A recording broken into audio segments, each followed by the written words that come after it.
Escándalo total.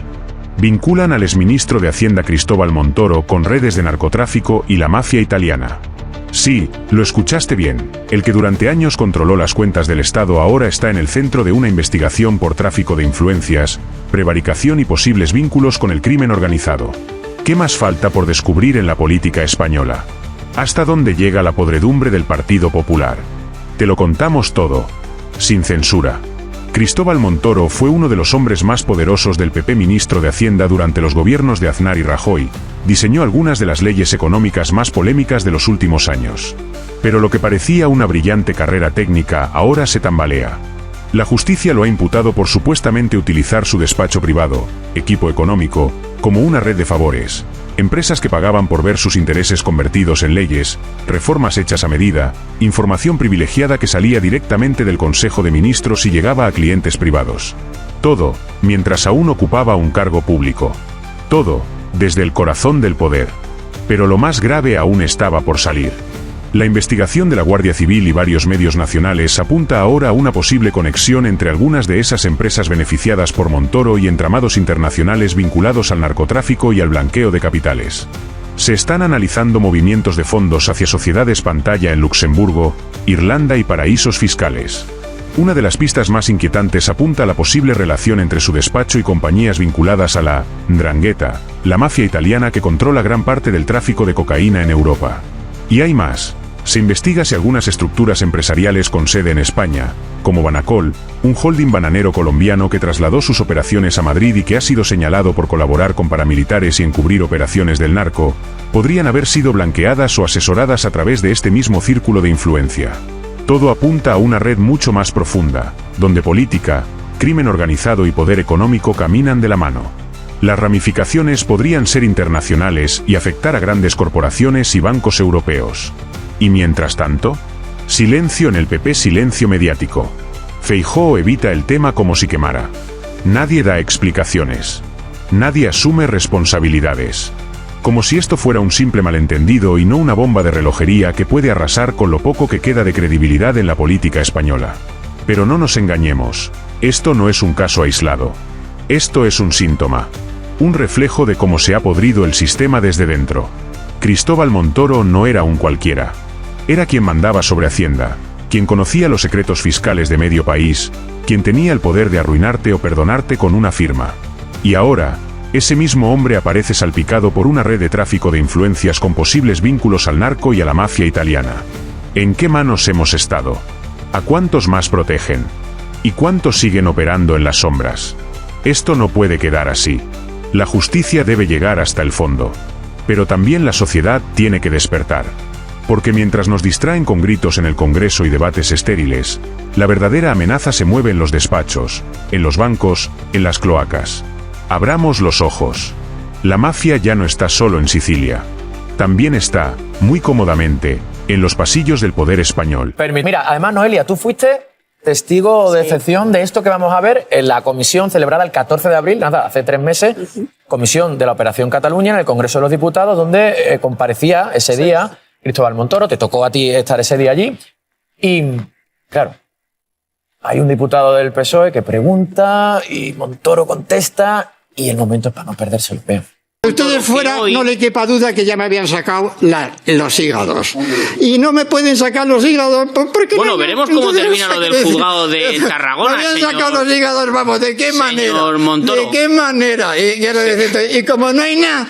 Y ahí, pues, no hay nada, que decimos en mi tierra. Y no hay nada. Yo, señor Montoro, y se reunió fulano con no sé cuánto y tal, y tocó las campanas de la catedral de Jaén. O sea, y buscan.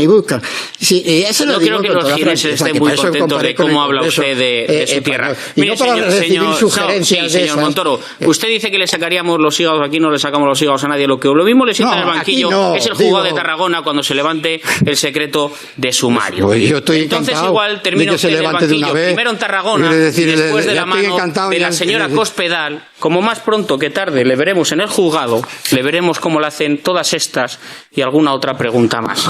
A esto hay que añadir otro elemento que a mí me sorprende mucho. Campos, tú que sabes de esto bastante, Y es lo atípico de esta investigación. Esta investigación comienza, creo que en el final del 17, en el 18. 2018, sí. 2018.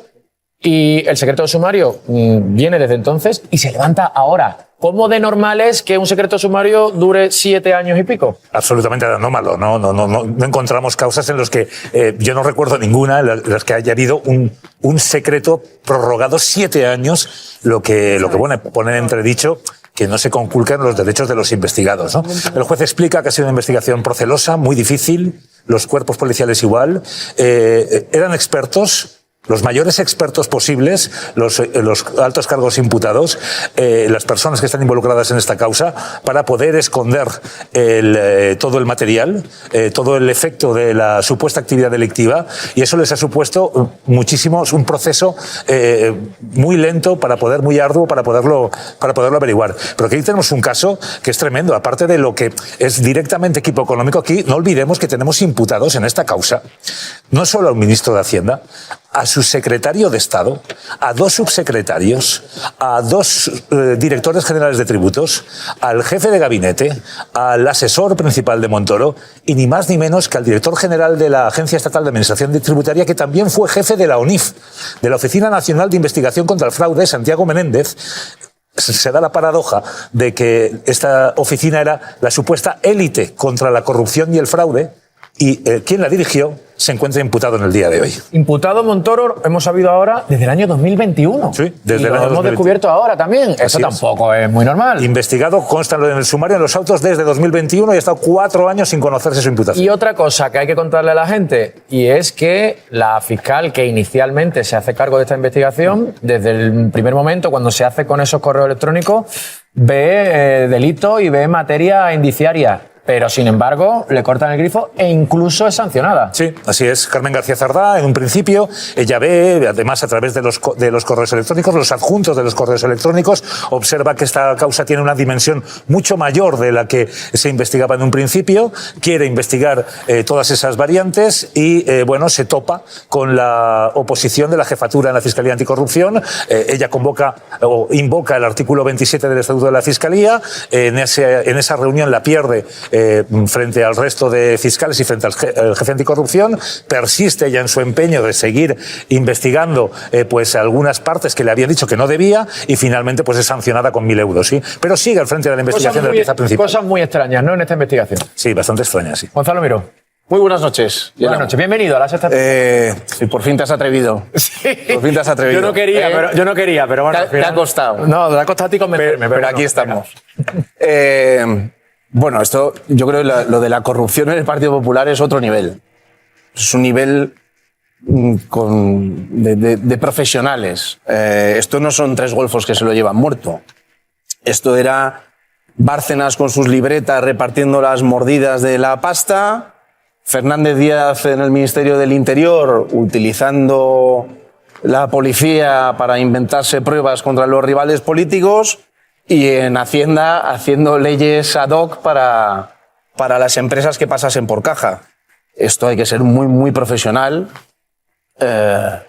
hasta un nivel que asusta. Esto es como poner a los lobos a cuidar a las ovejas.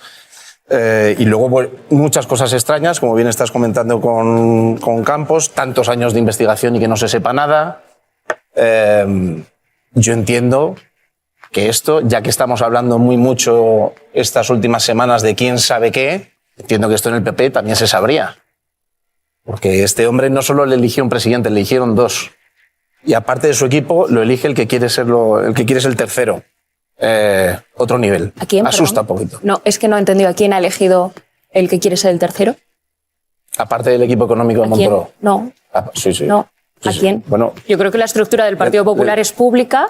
La puedes comprobar en la página web del partido, es pública. No, que lo dice porque en 2023 Feijóo temporalmente tuvo un asesor económico que forma parte de la causa, pero Miguel Ferrer, ni más ni menos que el secretario de Estado imputado. En ningún momento formó parte ni del equipo directo del Partido Popular. Medios siempre muy bien informados sobre información del Partido Popular e información que no fue desmentida en su día. Miguel Ferrer y el núcleo duro del equipo de Montoro formaron parte del equipo asesor de Feijóo. Y eso no fue desmentido en su día. Ahora mismo intentan, tal vez haya presentado algún papel, es lo que se dice. Pero que se publicó y no fue desmentido en su día, por supuesto. En ningún momento. La estructura del Partido Popular es pública y es conocida. Y en ningún momento han formado que asesoró, claro que sí. Ya, pero es que no han formado parte del equipo de Feijóo.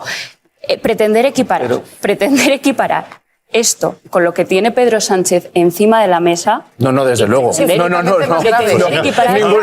intención. No tengo ninguna intención. No hay color. Es otro nivel. Pedro Sánchez con Alberto Núñez Feijóo. Muy de acuerdo contigo. En 30 años totalmente de de acuerdo servicio contigo. público, Alberto Núñez Feijóo no ha tenido a ni un solo colaborador, ni un solo miembro de su equipo imputado, mientras el presidente del gobierno ha tenido a sus dos manos derechas imputadas. Pero y por escucha, cierto, no son tres golfos. Pero un momento, la presidenta de Adif es otra golfa. Pero el secretario que de Feijóo Estado se iba de de vacaciones carreteras, con un narcotraficante, ¿verdad? O sea, que no es el momento el de dar la cara por él. El secretario de Estado de Carreteras es otro golfo que pasaba por allí y nadie lo sabía, pero ya no solo hablamos de las dos manos derechas del presidente del gobierno, de Pedro Sánchez, hablamos de su hermano, hablamos de la mujer. Pero Noelia, ¿pero de Montoro tienes algo que decir o no? ¿De Montoro tienes algo que decir o no? Es que creo que yo entiendo que intentéis ahora... intentéis que aquí no tenéis absolutamente nada que ver con todo lo que ha pasado anteriormente. Hombre, pero que hace 15 días, Noelia... responsabilizar a Feijóo que hace 15 de lo que pasó días... 7 años y exonerar hace 15 días, a Pedro Sánchez. No te vayas mucho más lejos. Yo no exonero a nadie de nada. Hace 15 días... Lo de su mujer. Bueno, hace 15 días había una foto de Feijóo aplaudiendo. A un lado tenía a Rajoy y al otro lado tenía a Aznar. Estamos hablando de la misma gente, ¿eh? Mira, o sea, que yo entiendo que queráis pasar página y tal, pero Mariano Rajoy o Aznar. pero no cuela. No. Pero que son ellos dos los que eligieron a Montoro. A quien aplaudían, los dos que eligieron a Montoro. A quien aplaudían aquí los del Partido Socialista es a Santos Cerdán en el Congreso que revalidaron en diciembre, pero ya no solo a Santos Cerdán. ¿Te acuerdas de la foto de hace 2 semanas? Pero ya no solo a Santos Cerdán. ¿Te acuerdas de la foto de hace 2 semanas? A Chávez, a Griñán, a Margarita. ¿Te acuerdas o no te acuerdas? A nadie, ¿verdad? A ver. Quien no engañéis a nadie sois vosotros. De que es imposible tapar una cosa tan grave como esta. No. Lo que es imposible es tapar vuestra corrupción. Fíjate, Noelia, pretender equipararlo es... Hace 15 días, lo ha dicho Gonzalo, hace 15 días, Congreso del Partido Popular, Rajoy y Aznar decían esto contra la corrupción. Unos actuamos contra la corrupción y otros contra los jueces, contra los fiscales y la Guardia Civil. Que los delincuentes dejen de estar en los despachos legislando y pasen a estar en la cárcel para que la ley se les aplique. Es difícil que exista un círculo tan brutal de corrupción como el que existe en torno a la presidencia del gobierno. Bueno, yo voy a recordar el lema del Partido Popular que salió a las calles hace unos días con un lema que se llamaba Mafia o Democracia. Yo creo que no queda muy claro cuál era la parte en la que se encontraban o se autoubicaban ellos después de lo conocido. Ya con lo conocido era bastante arriesgado, pero después de conocer que el Ministerio de Hacienda teníamos montado una organización criminal para cobrar coimas y sobornos a las empresas para que les bajaran los impuestos, que yo entiendo que eso sea el programa del Partido Popular, bajar los impuestos. Claro, les cobras a las empresas para que te bajen los impuestos, pues todos salen beneficiados menos los recursos públicos, los servicios públicos. Para facilitarle información, por ejemplo, de los presupuestos generales del Estado, sí, no, que eran conocidos por quienes pagaban. Pero ¿cómo no lo van a saber? Pero ¿cómo no lo van a saber si lo redactaban ellos? Según el juez, lo que hacen es que las empresas gasísticas redactaban a través de informes a Ernst & Young y luego pagaban a Estudio Económico para que le trasladara al Ministerio de Hacienda cómo tenía que ser la reforma y que luego llegara alguien del Partido Popular, espero que no te toque a ti nunca hacer eso, Noelia, porque te tengo aprecio, y luego tenía que trasladar directamente aquello que le había pasado a la empresa a través de Estudio Económico del Ministerio de Hacienda para que llevara una enmienda y reformara las leyes. 2 leyes, la rebaja del impuesto eléctrico del 2013 y la rebaja del impuesto a actividades económicas del 2018. Puestos tal y como querían las empresas después de pagar coimas al señor Montoro y a toda la cúpula que tenía montada en el Ministerio de Hacienda. Claro, yo cuando vi esto, o sea, siempre se suele decir, este es el caso más grave, yo no voy a decir si es el caso más grave, desde luego a mí me tiene espeluznado. O sea, he estado buscando referentes en la historia de Europa, de las democracias liberales, sobre algo parecido. No hay nada parecido. Nada. No hay nada parecido en la historia de las democracias liberales en el mundo. Nada. Y solo he encontrado 2 referentes para que veamos un poco que no llegan al nivel de gravedad de comprarse el gobierno para que te haga las leyes no llega, pero hay dos. Uno se llamaba la Trattoria Stato Mafia, que ya podemos imaginar qué era, y es cómo consiguió la mafia a través de varios ministros de Interior y algún miembro del equipo de Berlusconi de reformar el régimen penitenciario 41 bis para que se lo quitaran y a cambio pues conseguir que ellos no fuesen fruto de las actividades ilícitas y criminales de la mafia. Y el otro es más divertido todavía. Fue Pablo Escobar en Colombia consiguiendo que reformaran la Constitución para que no se extraditara a los ciudadanos nacionales a otro país porque él tenía miedo de irse a Estados Unidos extraditado y así consiguió luego que le montaran la casa cárcel esa que le montaron. Los dos únicos referentes previos que no llegan a la gravedad de tener a un ministerio entero, es que los bedeles porque no tenían firma. Pero es que ¿quién queda con cargo del Ministerio de Hacienda de Montoro sin acabar implicado en este caso? Entonces, claro, dice, no equiparemos. Hombre, yo creo que no habrá nadie con un mínimo de decencia y rigor que no esté defendiendo a su partido político que se atreva a comparar un caso como el que estamos hablando con otros cualquiera en el mundo. Y en España no te digo nada, Noelia, no te digo nada. Permitidme, enseguida voy por aquí. Es que me está esperando alguien que se las tuvo tiesas en su momento de manera recurrente con Cristóbal Montoro en el Congreso de los Diputados. Joan Baldoví, buenas noches. Hola, buenas noches. Baldoví, mira, vamos a hacer una cosa. Vamos a tirar de hemeroteca, vamos a recordar algunos de esos cruces de opiniones que teníais en la Cámara Baja. Señor Montoro, ha hablado usted de hacer los deberes. Mire, yo soy un maestro y en mi clase usted no pasaría de curso porque usted no hace los deberes, porque usted tenía que garantizar el nivel de prestación de los servicios públicos fundamentales. ¿Cree usted firmemente que solo subo aquí a llorar o a quejarme? Señor Baldoví, desde luego yo agradecería que además de quejarse hiciera aportaciones positivas algún día, pero estoy esperándolo y voy a seguir esperándolo. Le llamaba, señor Baldoví, me acuerdo de aquella sesión que creo que le llamó llorón a usted y esa era su respuesta. ¿Le ha sorprendido, señor Baldoví, conocer la imputación, ya no la imputación de Cristóbal Montoro, sino toda la trama que había urdida en el seno del Ministerio de Hacienda?